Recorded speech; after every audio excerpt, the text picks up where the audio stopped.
love my HBCU.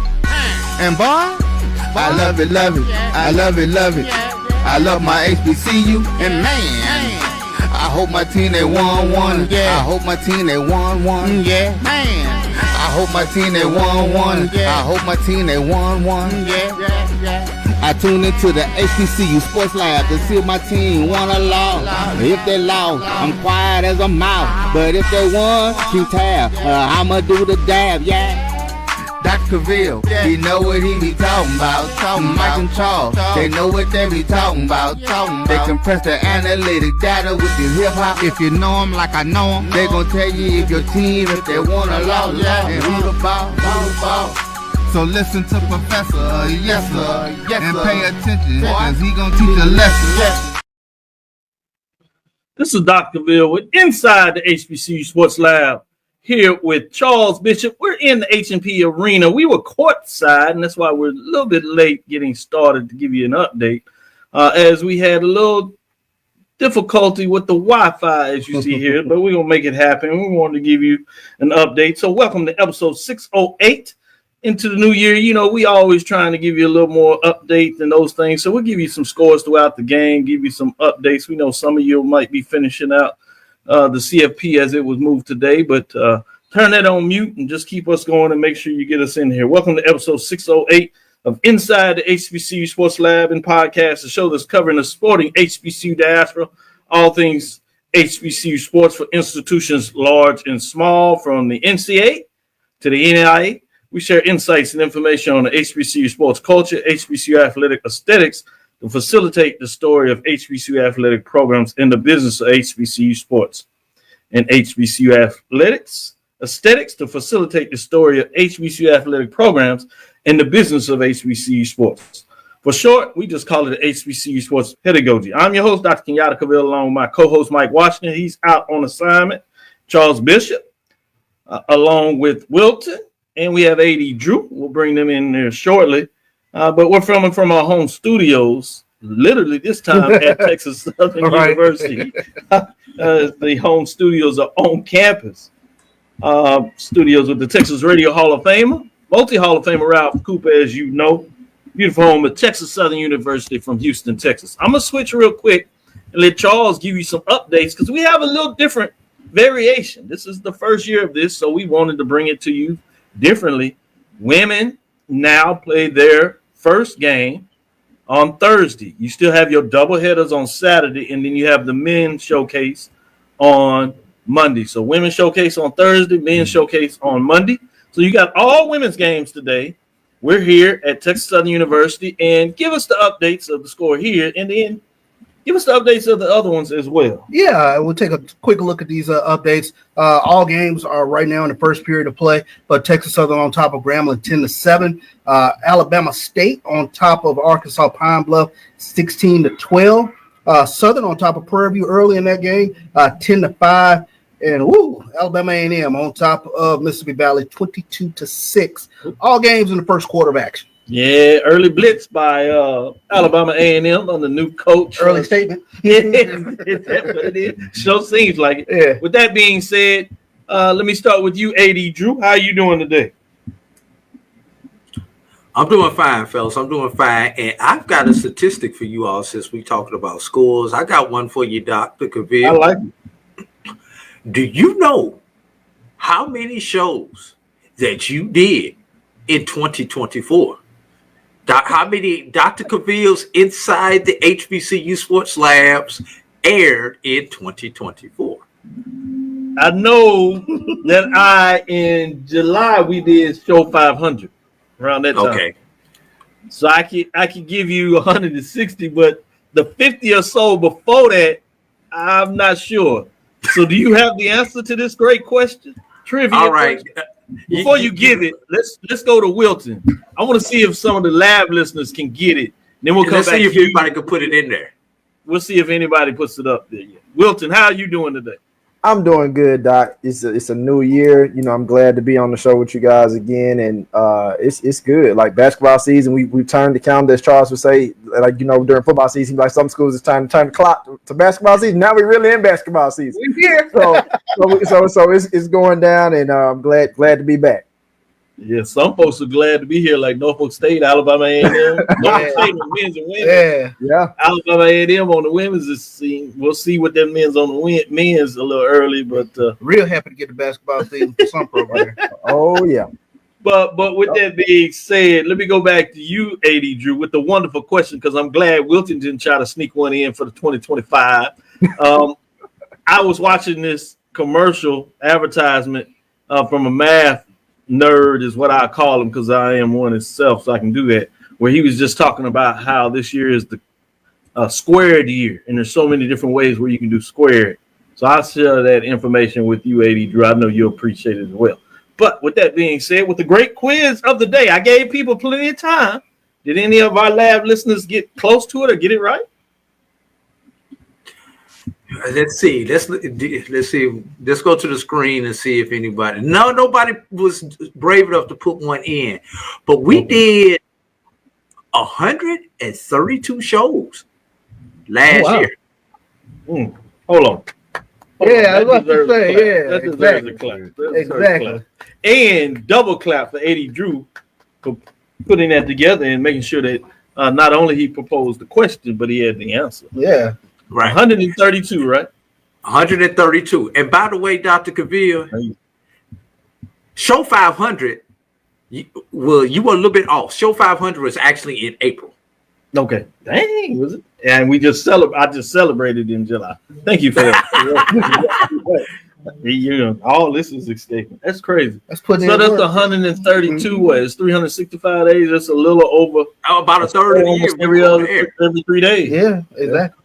Yeah. 132 shows, man. That's pretty congratulations, and not to be tooting my own horn, but I probably either appeared or produced about 100 of those 132 shows. Oh, it's very close. If it ain't 100, I'll be mad because you've been right there. Serious enough. Appreciate you. And Wilton is right behind you. I mean, he started late, but he's been very consistent. Once we pick him up, he got a good 75 of them in. I was about to say, at least a good 55, 60. I would say that. Yeah. He's part of the 50% club. I know exactly. Wait a minute, hold on. Let me be quiet before it's about to slip. It's about to slip. Unlike the man whose name in the jingle. Oh, you know what that means? Everybody go answer like how many Mike has? Maybe 50. Looks like Mike. How you gonna have the least amount of shows? We're gonna hate him later. He's big brother, so I'll be careful about that. With that being said, before we get into this, thank you, Travis. Before we get in the first one, what did Travis say? I must be doing the math for you since it was that far off. On a serious note, let's say prayers. We don't know what this is, but we talked about Gregg Ruffin getting the Shaw job the last time we was on the show. Last couple of shows we heard about it. On Tuesday we actually put it out there, and unfortunately, yesterday we get the news that Gregg Ruffin declines the head coach position due to health concerns. We were in our chat and we kind of had some concerns about that. And AG Drew jumped up there because he knows Gregg Ruffin. And like many of us do when we know a coach, directly we'll reach out by text or call them or do both and say congratulations and let them know that if we could be of help, if they want to come on the show interview, we usually open it up. And so we had direct relationships. If not, we go through the SID. But if we have it directly, we're going to try to make it work and make sure that we do what we do to showcase the program. But we text Ruffin and didn't get a reply, and that was kind of odd. And then AD Drew put out the first, and I came back and confirmed. I did as well. We hadn't even talked to each other about it. And that's when we were kind of even more concerned that it is probably pretty serious. And I want to be very careful because I don't know anything of what it is.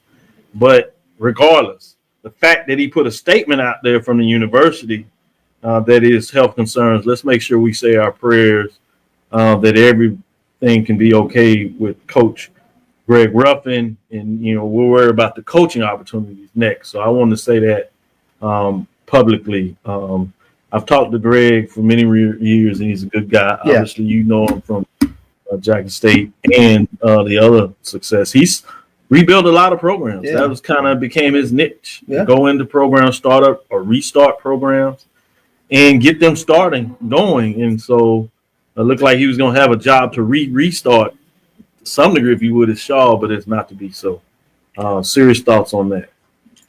With that being said, did you want to make a comment on that, AD Drew? Yeah, I just add, it was a little shocking to me because me knowing Gregg like I do and how long he's been trying to get back to the top job, because he has been coaching since he last was head coach at Edward Waters, but how long he's been trying to get to the top job to get a top job and then not be able to fulfill the obligations of being head ball coach. I mean, the first thing I'm like is, oh my God, what is this? Because, somebody who coaches with the passion and the level of commitment that Gregg has coached with, it's definitely concerning. And for those, if that name sounds familiar to some people, he is the cousin of Reginald Ruffin, who's the former head coach at Miles College, former head coach at Tuskegee University, now athletic director at Tuskegee University. And if I remember right, I believe Gregg is slightly older than Reginald. Don't quote me on that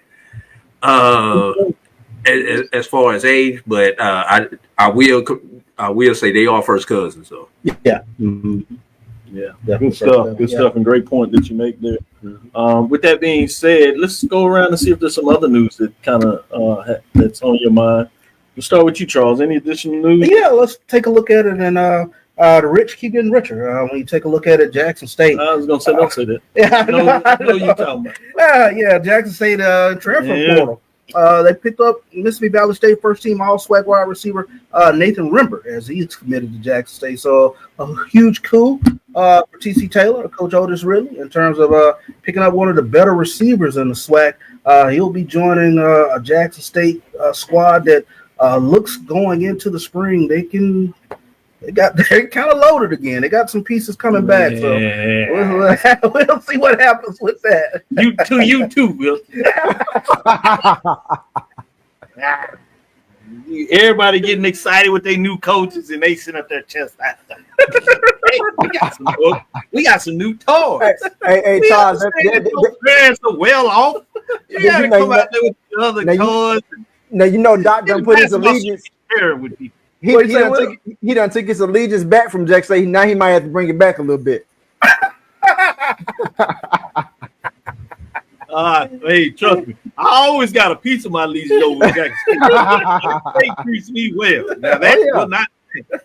I want y'all to make sure it's known, because I want to continue to get that love when I go into Jackson. Yeah. I step out that airport, man. I got folks that you need to ride. They do know you're on the Jackson. Nah, that's real. Be on the plane, they want to talk to you, convert. What you think about this? Whatever. You know this person? I like, man. Yep. You are a star in Jackson, Mississippi. I don't know what you call it, but they sure make sure I'm treated okay. You can call it what you want. You got to be nothing. Charles, all I'm gonna say is buyer beware, because Jackson State is starting to tread into FAMU territory with the amount of hate that is coming you guys' way. I am going to say that. Are you seriously like tread into hate category? It's been there. Nah, you know something? With all fairness, Charles, when FAMU came into the league along with Bethune-Cookman, we took over the hate category for a while, but you guys are doing everything in your power to take it back, and we will gladly let you have it. You know who you took it over from? Which the Southern fans might get a little mad at this. It was Southern. It's always been Jackson. It's a little bit of Southern. We ain't heard much hate from Southern, and we'll figure out why that is. But it's all shifted first to the East Division. For sure. It was the top two of the hates being Jackson State and FAMU. No wonder that both of them have recently won not just the conference, but the HBCU champion in some people's mind. Obviously, the Celebration Bowl in terms of the bowl and the trophy associated, which often comes with a National Black College Championship. With that being said, let me go to you, AD Drew, and see if there are any news that you want to talk about China. Yeah, I'm gonna get a little bit somber. Obviously, we competed against the FCS playoffs today when we were not expected to be competed against the FCS playoffs because of some ignorance that happened in New Orleans on yesterday. And then while I was working the game today, I've heard there's been a couple other incidents around the country that may have happened. We heard about the incident in Vegas last night. I was making a joke. You guys had computer problems coming on. We having Y2K problems with computers in 2025. We had problems with ONG Strike Zone with technology issues, but technology issues pale in comparison to the real life issues that are going on out here. And I just want to say, pray for our country, y'all.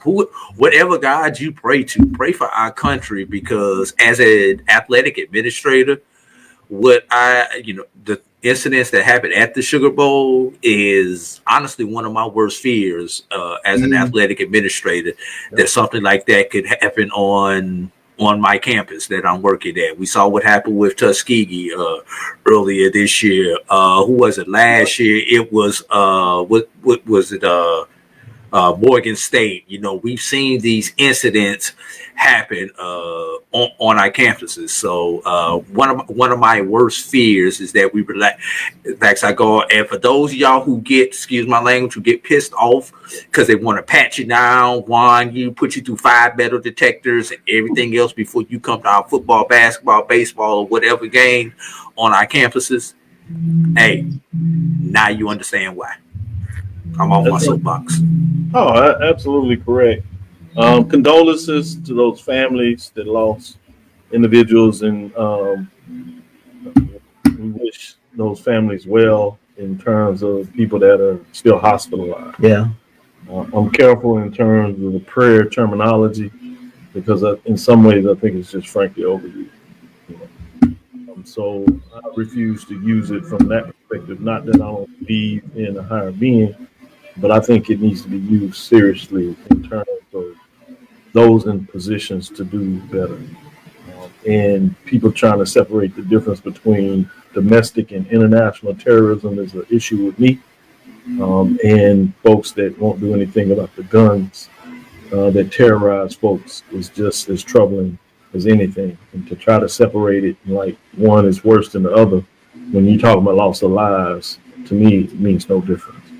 So with that being said, maybe on a different note, let me go to you, Wilton Jackson, before we really take our first break. As we alluded to, I'd be unfair if I didn't give you a chance to share what's on your mind in terms of some of the news of the week. So a little news that I have is about Buddy Pugh. He's going to be serving as South Carolina State's interim athletics director as university searches for his new person to fill the job after Nathan Cochran, who spent 1 year in the position, left the program to pursue other opportunities. That comes from the Times and Democrat newspaper. Of course, we all know Buddy Pugh, longest tenured South Carolina State football coach in history, served there for 22 years and a winningest coach of the program. I'm fascinated that I would be surprised if he doesn't get full time. This role in the role, obviously, he'll have a lot of say whether he wants it full time. Right, that is true. But with that being said, I was surprised, frankly, with Dr. Cox. It seemed like he was enjoying it. So to hear that he wants to express other opportunities, I wonder, would he get wore out that fast in terms of that, or unfortunately, is it something else that was the way they did it because he's alum to make it a positive note and allow him to be able to Makes sense. Not that I need to know, but it's fascinating because it's such a short stint before he decided to go in a different direction. It's fascinating. With that being said, end of the first quarter over here at Texas Southern, 14-14. As they start the second quarter, you have Southern up on Prairie View, 20-9. Alabama A&M has stretched its lead to continue to make its point over Valley, 37-18. Oh my! Well, we had a game down there in Montgomery with Arkansas Pine Bluff beating Alabama State 22-20. With that being said, let's take our first break. We'll come back on the other side and get things going. It looks like we're getting a close to the final CFP there, and Notre Dame. They got it done. Making a statement. Am I the only person rooting for Marcus Freeman? No, you're not. Okay. Do I need to overstate the obvious on why? No. No, you Okay. don't. Some things don't have to be stated. It's just what we do. We know what we're talking about. That being said, let's take If you know, you know. the other side. And we'll get into some more basketball talk, to be frank. We'll lean on AD a little bit and see if we can get some updates, his thought on let's start with the NIA, since we didn't give them an update last week. I was still a little bit paused, so we can just give some general updates, and you can give us an update of when they really get back into it. And then the third segment, we'll get into a little D2. Final segment, we'll come back to Division One, give you some final updates and some final thoughts of what you see ahead of us in the conference play. That being said, let's take our next break and come back on the other side. Morehouse College and Tuskegee University men's basketball teams were selected to compete in the 2025 NBA HBCU Classic presented by AT&T. The fourth annual NBA HBCU Classic will be played in the Bay Area as part of NBA All-Star 2025 and will once again celebrate the rich traditions, on-court athleticism, and commitment to excellence of the HBCU community. For tickets, visit nba.com/all-star. Greetings, Panthers. My name is Roland Austin, and I'm one of the directors at the 1876 Athletic Foundation. The 1876 Athletic Foundation was formed to promote the success of all 343 student athletes. Our overall goal is to fund scholarships for all of our student athletes. We ask that you help us in achieving this goal by donating to the 1876 Athletic Foundation via the QR code below or 1876.foundation.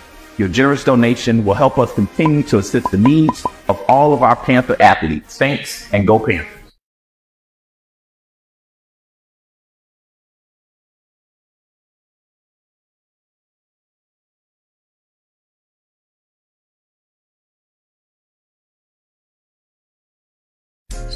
At AutoMasters LLC, our mission is to serve our community by providing quality automobiles at affordable prices.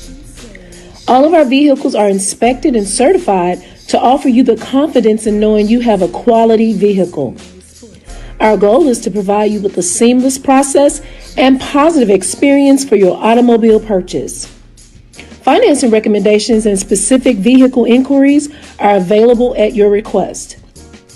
You can find us at www.automasters06.com and follow us on Facebook and Instagram.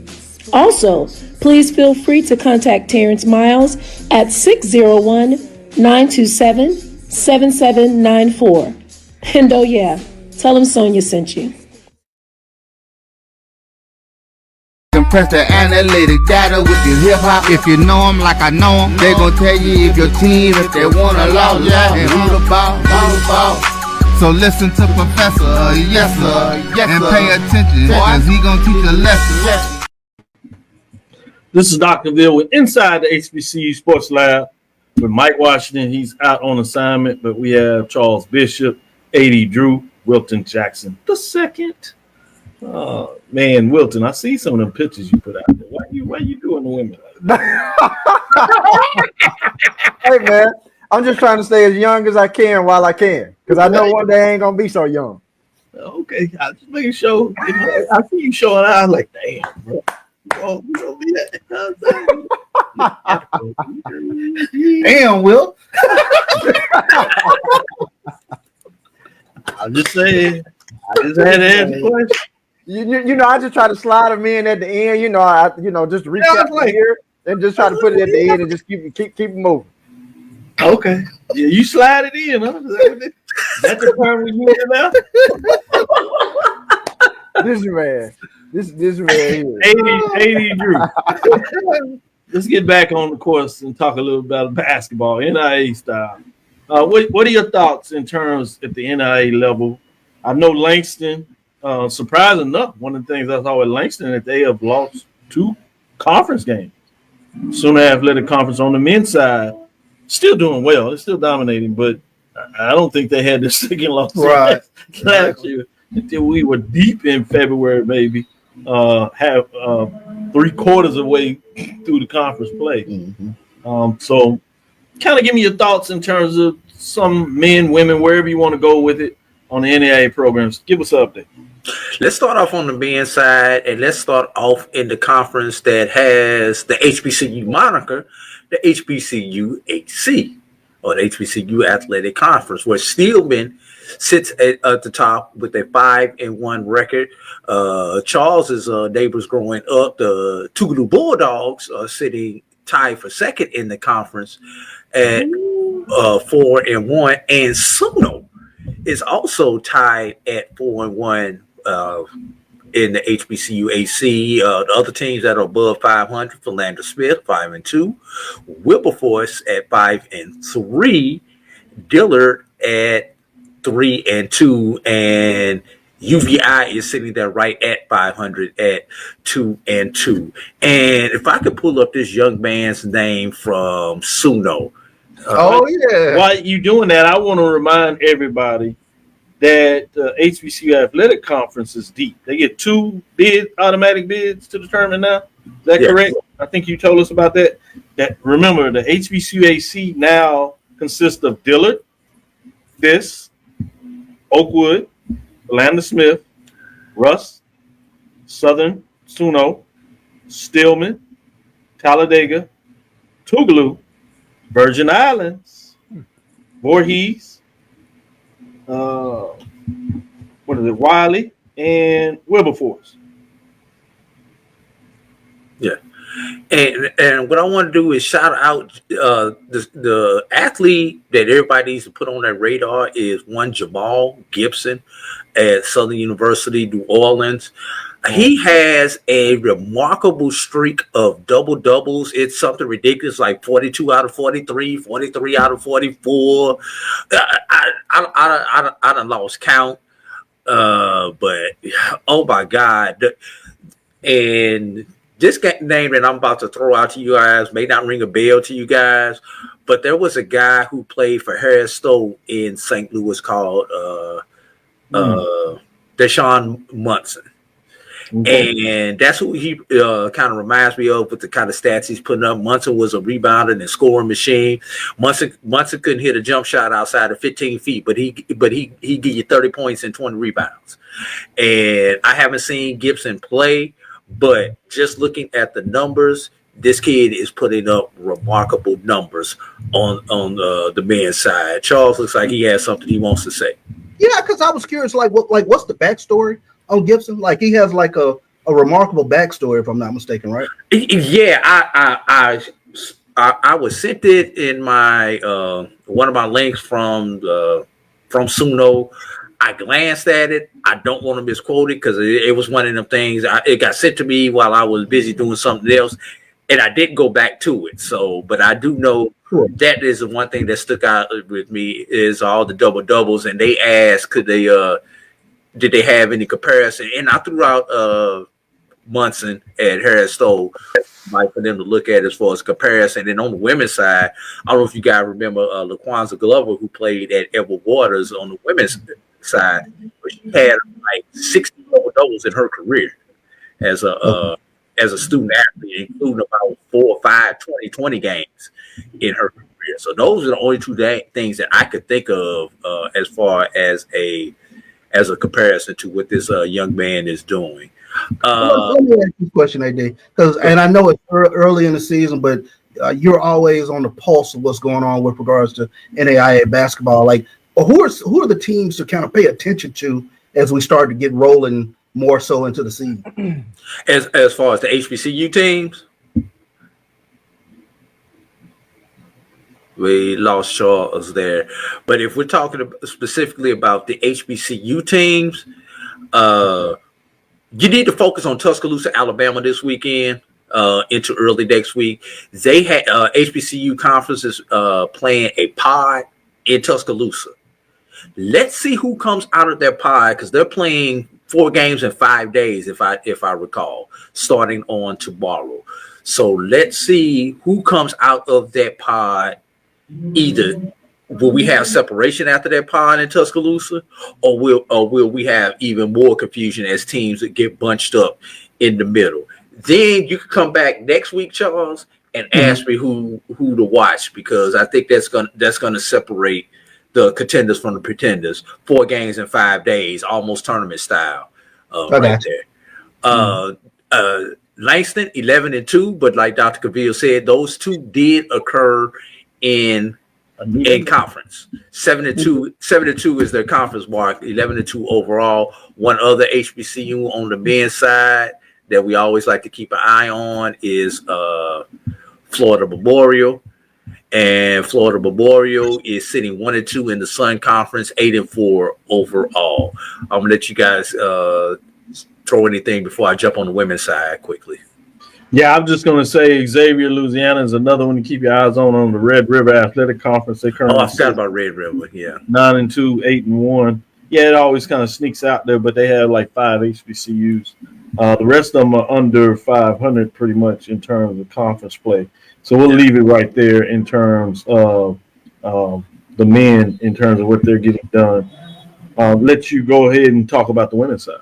Speaking of Xavier, Dr. Cavil, and I'll start off in the Red River this time since I left them out. Once again, Xavier is the only team in the Red River that's above 500. Right. Oh, wait a minute. That's the wrong. Make sure I'm looking at the right page. Red River. Yes, Xavier. Perfect. 12-0 on the season, Dr. Cavil. Yeah. 9-0 in conference. Paul Quinn is 5-5 in conference, 6-7 overall. That's really the only other team in that conference. Houston Tillerson sitting right there at 5-5 in conference. Also, flipping over to the Sooner Athletic Conference, our Langston Lady Lions, 8-1 in conference, 12-1 overall. So that's 2 teams that we need to keep an eye on. That's right. On the women's side. Going to the Sun Conference, Florida Memorial, 10-1 overall, 3-0 in conference. You know, hey, we 3 for 3 so far. And now let's go to the HBCU AC. The Tigers from Steelman. Steelman lead the men and the women in the HBCU AC. Coach Dunk has his ladies at 6-0 up there in Tuscaloosa. Dillard comes in second at 4-1 in conference. Voorhees. Forgot about Voorhees is in that conference, Dr. Cavil. You may have said it. I'm just throwing it out there to you. 4-2 in conference, sitting in third place. Fisk, 5-3. They were the runners-up last year in the conference. They're 5-9 overall, 5-3 in the conference. And Tougaloo is 3-2 in conference, 6-6 overall. Going back to Dillard is 7-4 overall, and Voorhees is 8-2 overall. So that's much like Norfolk State. This is a great one. Much like Norfolk State at the Division I level, there's 3 programs that are in the basketball business for both men's and women's. Florida Langston. Yep. Florida Memorial out of the Xavier out of the Red River Athletic Conference, and Langston out of the Sooner Athletic Conference. And throw Steelman in there, Dr. Cavil. As well, right? Yeah, throw Steelman. Steelman's in first place in men and women. Men and women, good one. Out of the HBCU Athletic Conference. So we'll kind of continue to see if both of them can churn and maintain the level what they're doing on both sides of the ball, which is a whole nother story to see what that looks like as the season progresses. With that, let's give an update on our scores, and then we'll take our next break. We'll come back on the other side and give you our NCAA Division II basketball report. Yeah, let's quickly take a look at some scores around the conference, around the SWAC. Texas Southern on top of Grambling, 27-18, 2:42 before half. Alabama State on top of UAPB, 26-25. That game is at halftime. Southern on top of Prairie View, 30-21, about 2 minutes and some change before halftime. And then Alabama A&M, halftime score, 45-21 over Mississippi Valley. So those are your scores from around the SWAC thus far with the women. Good stuff, good stuff. Shout out to Coach Norman. I know he shows some love for his Langston Lions getting it done in the basketball business. With that, let's take our next break. We'll come back on the other side and give you a little D2 talk. Looking for the ultimate cultural experience of 2025? The Zora Outdoor Festival of the Arts is where you need to be. From January 31st to February 2nd, Eatonville, Florida will come alive with incredible live performances from the Levert Experience and the Bar Cave. Immerse yourself in interactive art, Shop from over 80 vendors. Take a journey through history with a new virtual tour app. And enjoy family-friendly STEM activities. Plus, don't miss the unforgettable R&B tribute to the legends, honoring talents such as Whitney Houston, Marvin Gaye, and Luther Vandross. This is more than a festival. It's a celebration of Eatonville's rich cultural heritage. Visit zorafestival.org for tickets.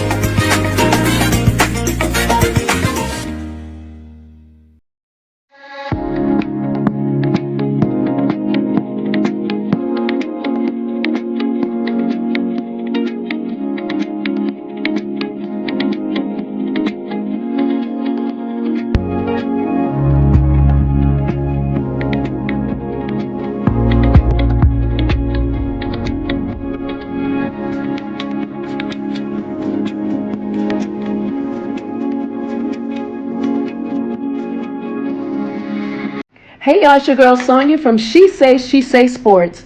Make sure to check us out every Friday morning at 9 a.m. on Black College Sports Network, YouTube, and Linktree. And please don't forget to subscribe to our YouTube page. Morehouse College and Tuskegee University men's basketball teams were selected to compete in the 2025 NBA HBCU Classic presented by AT&T. The fourth annual NBA HBCU Classic will be played in the Bay Area as part of NBA All-Star 2025 and will once again celebrate the rich traditions, on-court athleticism, and commitment to excellence of the HBCU community. For tickets, visit nba.com/all-star. Compress the analytic data with your hip hop. If you know them like I know them, they gon' tell you if your team, if they wanna lose, and who the ball.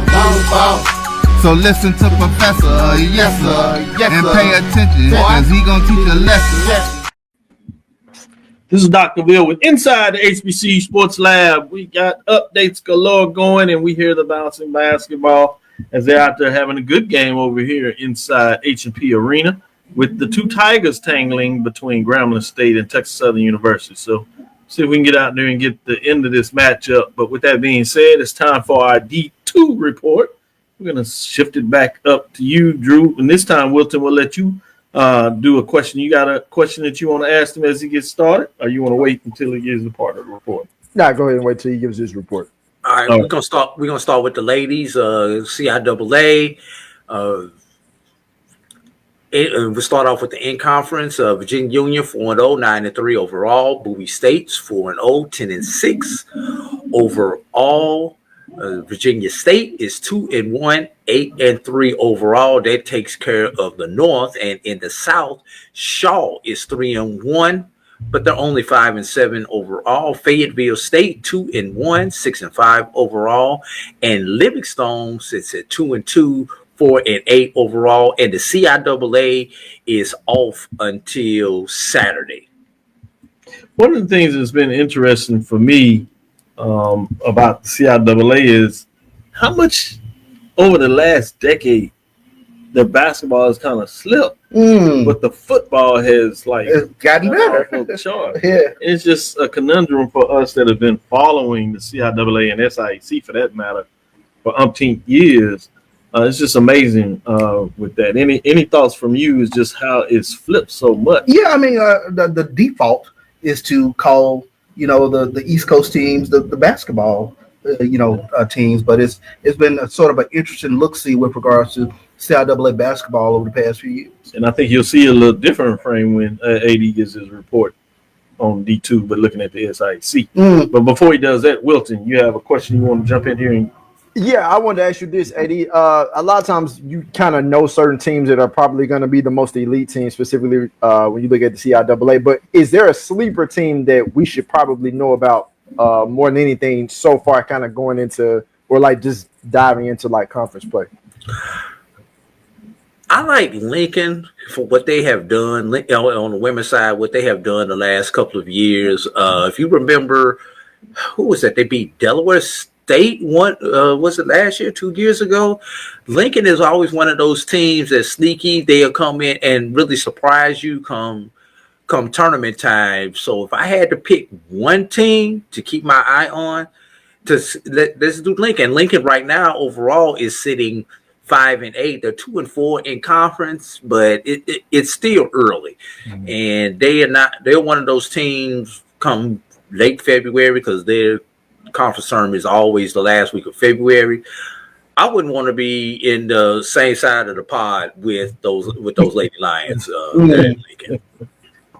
I agree with you. Great point. Let's do SIAC. All right, switching over to the SIAC. And Charles, thank you for reminding me how the CIAA has passed the SIAC in football. I just had to personally thank you for reminding me of that with them going 6-0 against the SIAC. They did go 6-0. Yeah. But we get back on hardwood. Anyway, first of all, we just left the NAIA report, Dr. Cavil. You cannot start off the D2 report on the women's side without talking about Coach Eric Jackson Jr. and Edward Waters. Charles, previously at Russ. And Charles, I have to ask the question: will there be people in Jackson, Mississippi, come March, who will be upset that you let Eric Jackson get out the state? It remains to be seen. You can always bring him back. Well, I mean, it's not that he's going to do well. Right. Exactly. Exactly. Remember, yesterday's price is not today's price, and today's price is not tomorrow's price. I'm out here negotiating for you, Coach Jack. Well, anyway, one thing they say about Mississippi, you can always come home. So. That is true. That will. Let's you would be bringing home a different bag between D1 and D2. Yeah. No matter how good the D2 is doing, usually it's a little different bag. Well, you would be bringing home a coach that has started off 7-3 in his inaugural campaign, 4-2 in the sitting in first place. Sitting right behind them is Clark Atlanta, 3-2, 8-4 overall. Allen 7-4 overall. And that's kind of a shocker right there. If you're looking for your sleeper team, Wilton, that might be the one that you may want to call the sleeper team thus far early. In the West, it's miles is to lose. It's always miles to lose in the West when it comes to the SIAC. 5-1, 7-2 overall. Central State 4-1, 5-5 overall. Lane 4-2, 8-4 overall, and Spring Hill is 4-2, 5-7 overall. So those are your top teams that we have in the SIAC. Miles, I'm sorry, Jackson, you're doing a good job. But until somebody beats Miles, it's Miles' conference to lose. And there are a number of games on schedule in the SIAC tonight, both on the men's and the women's side. Just quickly going over some of those games. Lane has already defeated Albany State, Central State, Benedict, Kentucky State, Allen, LeMoyne, Fort Valley, Miles Clark Atlanta game got moved to Tuesday, and earlier today, Morehouse defeated Spring Hill in men's basketball. So, any questions before we switch over to the men, fellas? Go ahead, keep going. All right, switching over to the CIAA men. Virginia State 3-0 in conference, 8-4 overall. Lincoln of PA 3-0 in conference, 8-5 overall. And those are your only teams that are above 500 in conference, although Bluefield State is 7-5 overall, but they're only 1-2 in conference. Going to the South Division, Fayetteville State 2-1, 9-5 overall. Johnson C. Smith 2-1, 6-4 overall. Shaw 2-1, 7-6 overall. Claflin 3-2, 9-6 overall. You know, it's so refreshing. You're so used to hearing Johnson C. Smith when it comes to basketball. You know, we're not so used to hearing it with football like we've heard the last couple of years. Just had to throw that out there for everybody. Moving over to the SIAC's men. As my page refreshes. Clark's 5-0, 8-4 overall. Clark is in the business of sports now. Wait a minute, hold up. Oh, dropped my hat. I was getting ready to put my Morehouse hat on so I can talk about Morehouse being in second place, 4-1, 6-6 overall. That's pretty good. We fix on the drop. Flag on the play. There you go. Emma Waters, 4-2, 5 overall. Albany State is 3-2, 6-6 overall. On the west side, Miles 6-0, 9-2 overall. Tuskegee 3-2, 5-6 overall. Those are your teams that are above 500. Game to note. Game of the day on Saturday. Men's basketball. Number 2 East Morehouse. Number 1 West Miles. 1 o'clock. Nice. Maroon Tiger Sports Network. www.morehouseathletics.com. Go and watch the game. This is going to be a battle. Yes, I am self-promoting, shameless plug, but we are out there.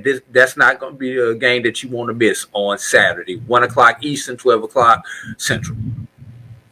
Good stuff. Let's take our next break. Give us our score updates. Yeah, some scores around the SWAC. Texas Southern on top of Grambling, 31-23 at halftime. But we started third quarter in Montgomery, Alabama State on top of UAPB, 30-27.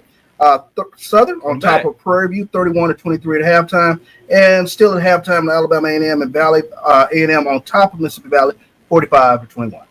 The OVC has men's and women's today. They play Thursday, Saturday, and they still do the men's and women's games together. So you got Tennessee State losing to Southeast Missouri. Tennessee State is at home, and the score is 74-62.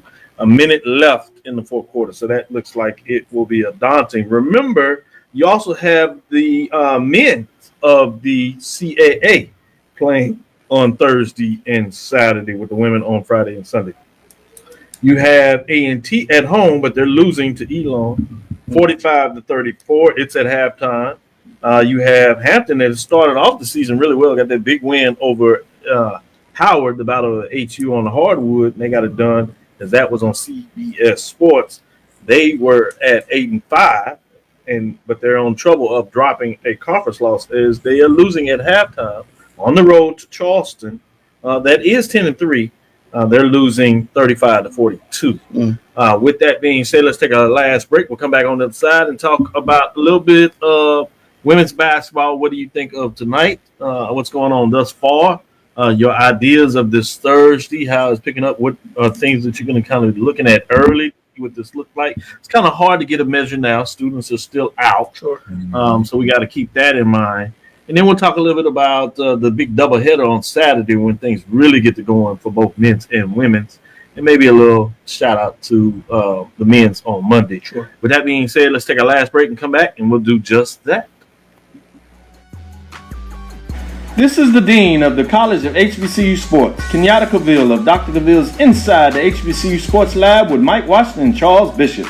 Come mix it up in the lab, where the course lecture is in session every Tuesday from 6 o'clock p.m. Central Standard Time on Facebook Live, YouTube Spreaker, or the BCSN app, as we discuss all things about the HBCU sports culture, including exploring the week that was in the sporting HBCU diaspora, as well as the upcoming week of HBCU sports.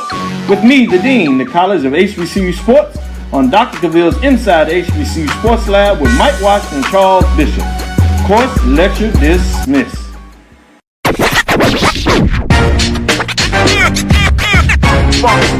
It's like a loop machine.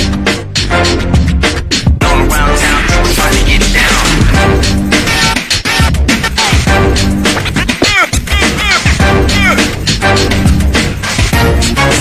It's like a loop machine.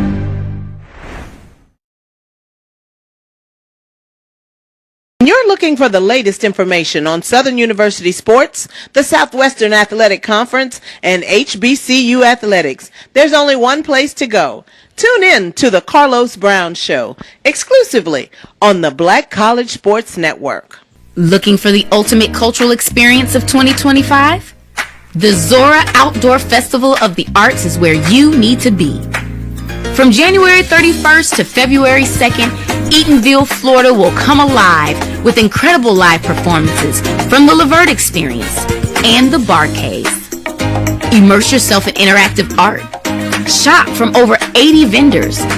Take a journey through history with a new virtual tour app. And enjoy family-friendly STEM activities.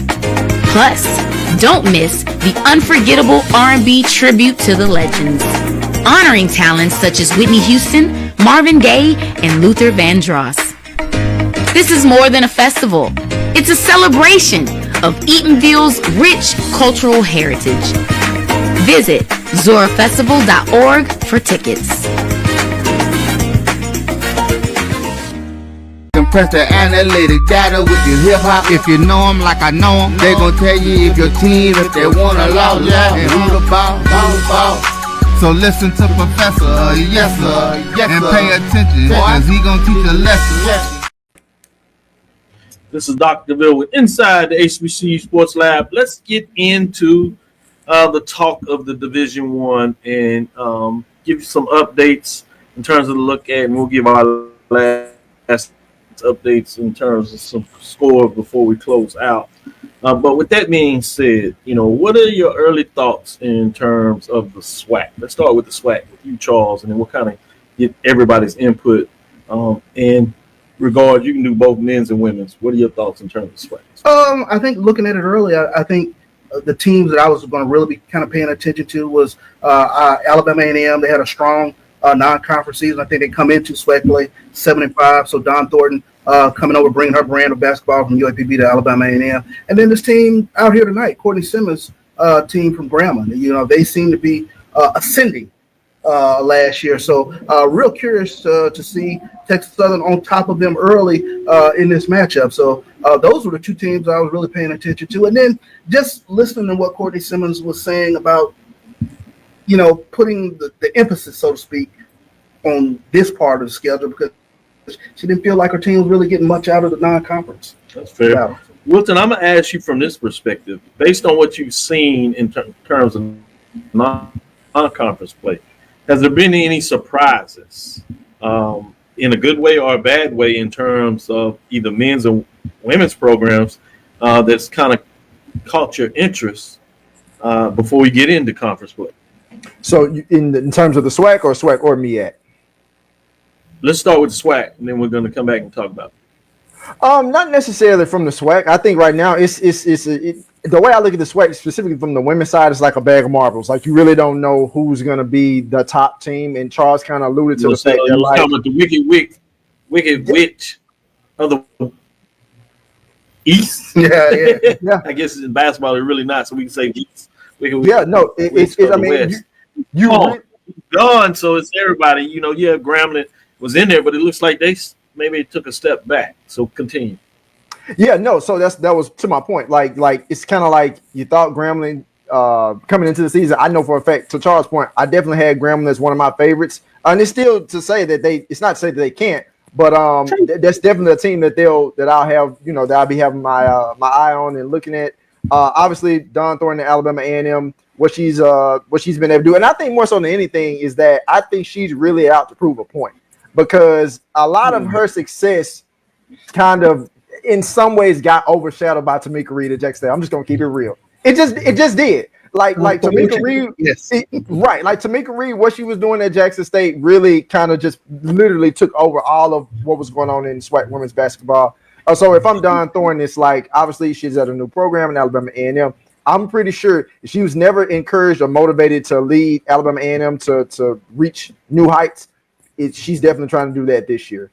On the men's side, I'm looking at some of the standings. Southern is 5-8. Alabama State is 4-9.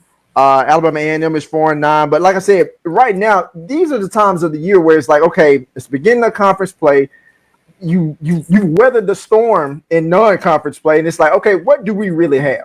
We know most of our records are not above 500. Most, if not all. Okay. if not, I was trying to be generous there, but just more so. He was cheating over there with the MEAC a little bit. That's what he's doing. He cheating on the other side. just a little bit, but it's just like you really now going to start to see what your teams are made of, as specifically in the SWAC once conference play starts. It's going to be an interesting one because you don't have those folks that have kind of snuck out in conference play. You can hold on, maybe Southern at the best. But with that being said, SWAC, Drew, where are you with the SWAC, men's or women? Any surprises for you non-conference, or what are you looking forward to get into in terms of SWAC play? Actually, my surprise is that everybody has a win thus far this year, because we've seen so many years where everybody comes in 0 for 15, 0 for the season during this time of the year. But what have we learned from non-conference play? Absolutely nothing. Most of the teams who we chasing these bags from, they're more physical than we are. They have bigger budgets than we do, because that's why we're chasing the bag from them, because we don't have the budget. We're on the road. If we've played 12 non-conference games, we've been on the road at least 10 of those non-conference games. So what have we learned except what seat do I sit in on the bus? That's really all that we've learned thus far at this point in time in the season. The biggest thing is who's injured physically, who's injured mentally at this time, because 1 in 10 really wears on not only the players, but it wears on the coaches and the coaching staff as well. Going particularly that first weekend. If you can't get going that first weekend, if you can get going that first weekend, you kind of get a different. You be like, hey, we're gonna let that work and let's get in the conference. Anybody comes out this weekend 0-2. You don't want to 0-2 this weekend. Yeah, you have to get a split this weekend, especially if you're the road team. Especially on the road, you have got to earn a split. The one thing that I hope that these coaches got during the non-conference part is, were they able to figure out the rotation?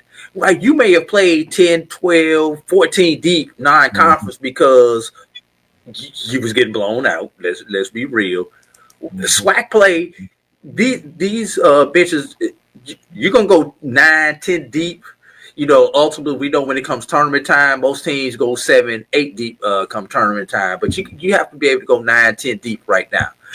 Have those 9 players really distinguished themselves to earn that playing time? That's what we're going to learn this first weekend and this possibly into that second weekend. And Dr. Cavil, before I turn over, there is one question in the chat I would like to get to before we end the show today. All right, let's go ahead and keep it with you on the MEAC. What are your thoughts with the MEAC? A lot of that just seems everybody is focused on Norfolk State. And for good reason. Particularly the women. And I was going to say for very good reason. So anything else outside of that, or do you want to shine some more light on Norfolk State? I mean, all the light should be shown on Norfolk State, with everybody just getting just trying to stay out of their shadows right now, because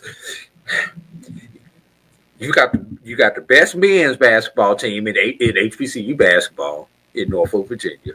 You've got the best women's basketball team right now. Alabama A&M was making a push. Don't get me wrong, but right now I would have to put Norfolk State number 1.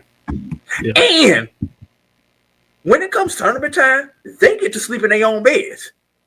Because the tournament is in Norfolk, Virginia. Might not be in the arena, but it's in Norfolk, Virginia. So what more could you ask for if you're Norfolk State? Yeah. Stay healthy, stay confident, stay at home, get to the NCAAs.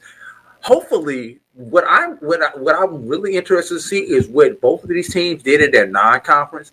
Have they done enough not only to not be in the first 4 games, but to possibly move up a line on the seeding thing because of their excellent non-conference play? That is the question. That's the $1 million question that is going to take us another 60 days to find out. Good stuff, Charles. No, I think I think you hit the nail on the head in terms of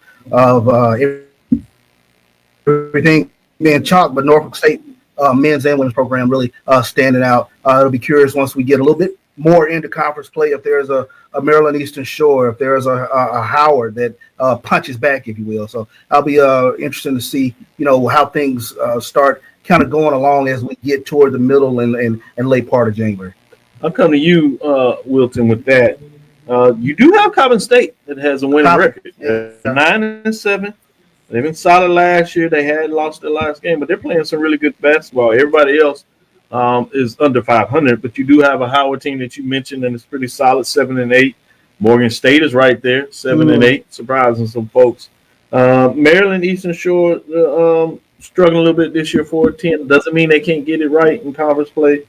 Much like Delaware State and Central and South Carolina State that are 3-10, 2-12, 1-15. But that 9-7 Coppin State, compared to everybody else, to me, is quietly a solid statement.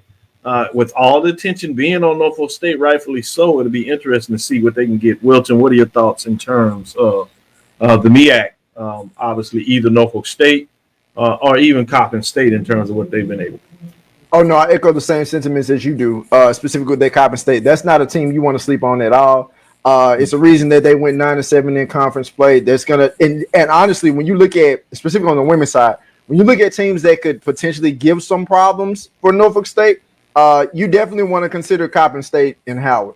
But I will say, as having had the chance to watch Norfolk State a lot last year and even up close this year, if for those that don't know Diamond Johnson, by now, she is a complete bucket. Yeah, it's your fault if you don't know now. That's your fault. Yeah, like she's having a phenomenal year. Like they just got Norfolk State just picked up their second win, second win against an SEC opponent on Sunday when they beat Auburn, and I know they beat Missouri early in the year. So to your point, Eddie Drew, you talk about teams like a Norfolk State. Typically, you might get certain teams coming in getting that 16 seed. I would hope that Norfolk State doesn't have to get a 16 seed. Good stuff. Any last thing to do before we close?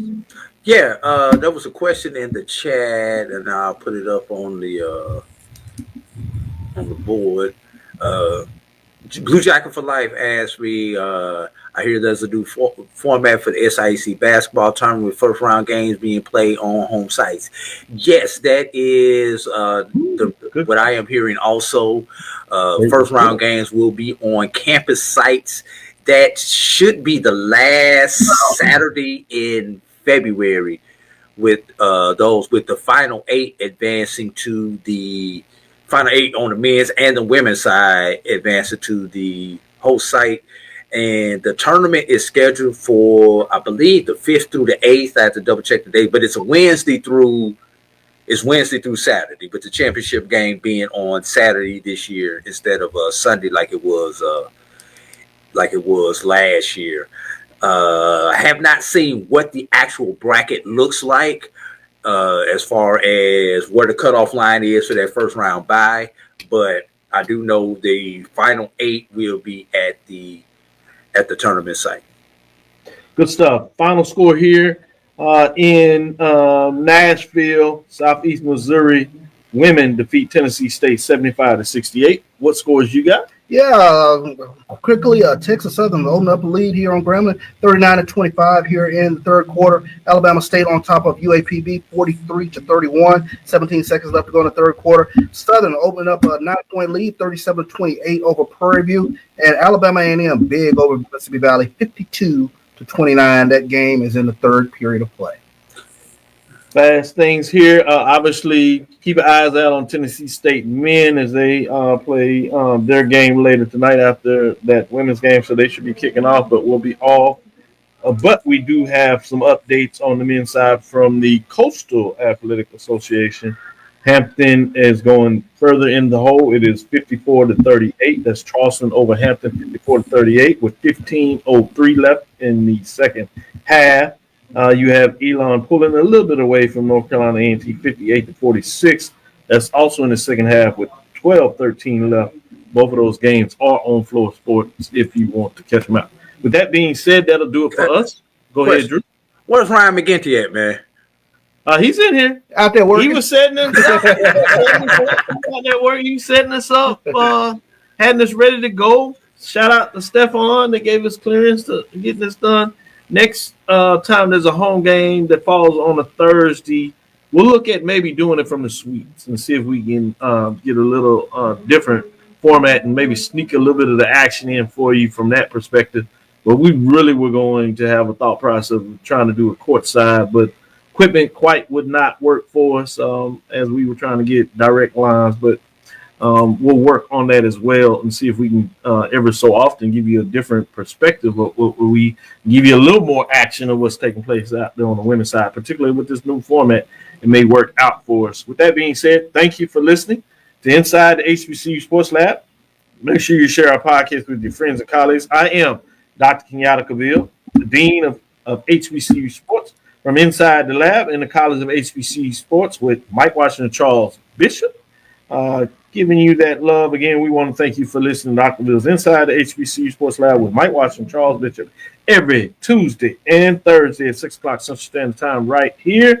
We look forward to next week as we discuss the latest in the lab. Follow me, Dr. Kenyatta Cavil. That's DrKenyattaCavil. That's on Facebook and Instagram. Inside the HBCU Sports Lab and HBCU Sports. Inside the HBCU Sports, I should say, on Facebook and YouTube. Dream big. Continue to move forward. We will talk with you soon. Charles. Of course. AD. Lecture. Wilton. Dismiss.